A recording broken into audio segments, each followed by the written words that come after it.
का तर वेडा झालो वेडियाच्या माऊलीच्या सोहळ्यामध्ये 12 लाख वेडी बर का वेडी. तुकोबरायाच्या सोहळ्यामध्ये 2-2.5 लाख वेडी.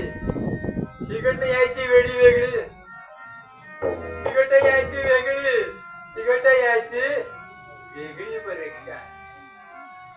शाण्याला लक्षात घ्या मंडळी, शाण्याला कोणी जागा देईल, शाण्याला कोणी आश्रय देईल, शाण्याला कोणी निवारा देईल, शाण्याची कुणी व्यवस्था करल, परंतु या येड्याची व्यवस्था करणं त्याची पुण्य आहे बरं.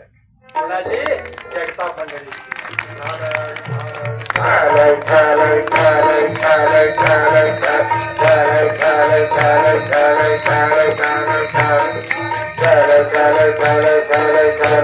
लक्षात घ्या, गोरी गुमटी बायको आहे, गोरी गुमटी बायको आहे.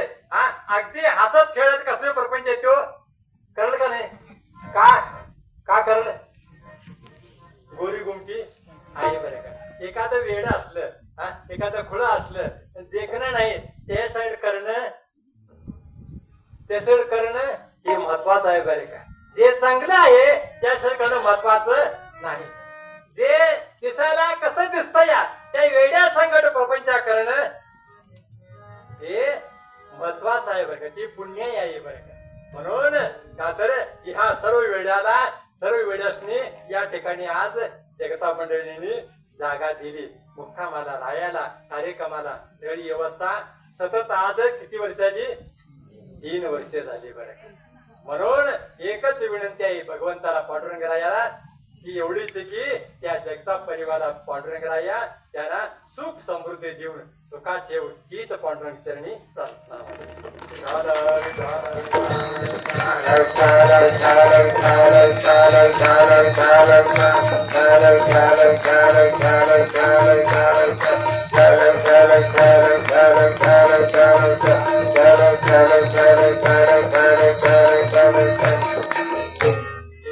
सर्वांनी प्रेमानं त्या पांडुरंगरायाचं भजन करूया बरं का. तर कलियुगामध्ये श्रेष्ठ काय आहे?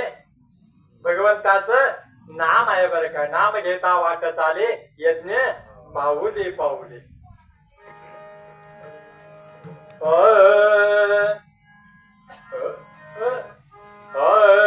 पांडुरंग हरी देवा पांडुरंग हरी, पांडुरंग हरी देवा पांडुरंग हरी, पांडुरंग हरी देवा पांडुरंग हरी, पांडुरंग हरी देवा पांडुरंग हरी. वाहे चंद्रभागा तुका तंग भजनात, चंद्रभागा तुका चंद्रनाथ, वाहे चंद्रभागा तुका तंग भजनात, वाहे चंद्रभागा तुका संग भजनात.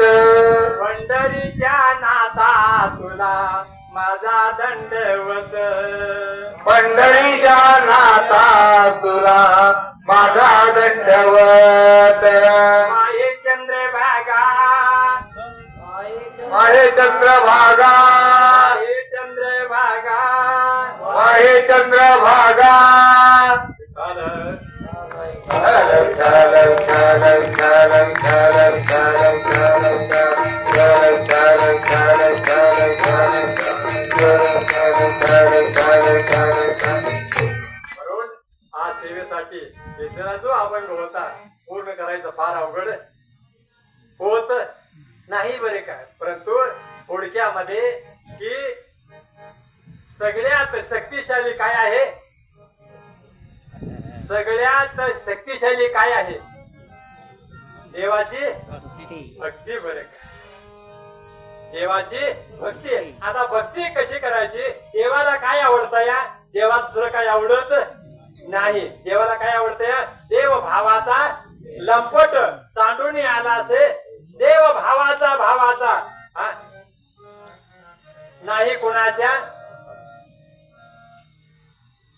आता मला सांगा, ज्या वेळेला कृष्ण हस्तिनापुराला आल्यानंतर दुर्योधन म्हणतोय की कृष्णाला, लक्षात घ्या बरं का, जास्त वेळ घेत नाही. दुर्योधन म्हणतोय या देवा आजचा मुक्काम आमच्या राजवाड्यामध्ये करा, तुमची सर्व व्यवस्था आम्ही करतो, खाण्यापिण्याची जेवणाची व्यवस्था करतो, थांबा थांबा. दुर्योधनानं महाराज कृष्णाला विनंती केली. कोण आले होते?